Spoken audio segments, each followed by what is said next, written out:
नहमदुहु व नुसल्ली अला रसूलिहिल करीम अम्मा बाद।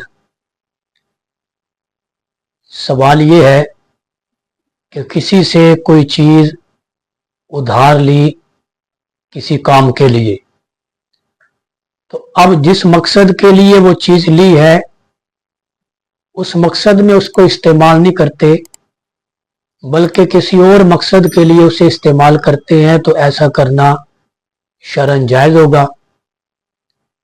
इसका जवाब ये है, जो चीज़ किसी ने उधार ली है, जिस मकसद के लिए ली है, अगर उसी मकसद में इस्तेमाल करता है तो जायज़, और अगर इसके अलावा किसी और मकसद में इस्तेमाल करता है तो नाजायज़ भी है, हराम भी है और कबीरा गुनाह भी है।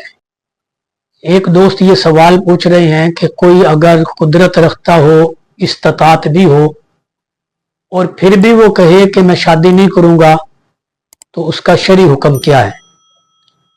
देखें, नबी करीम सल्लल्लाहु अलैहि वसल्लम का फरमान है, बुखारी शरीफ में है, मन रग़िबा अन सुन्नती फलैसा मिन्नी, जो जानबूझकर मेरी सुन्नत से मुंह फेरे वो मुझसे नहीं है, यानी मेरे दीन में से नहीं है।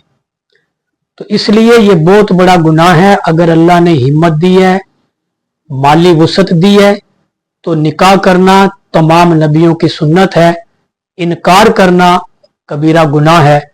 इसी तरह ज़वाजिर में एक हदीस जो है वो नकल की गई है कि आप सल्लल्लाहु अलैहि वसल्लम ने फरमाया, अल्लाह लानत करता है उस मर्द या उस औरत पर जो हिम्मत और वसअत इस्तिताअत के बावजूद शादी से, निकाह से इनकार करे।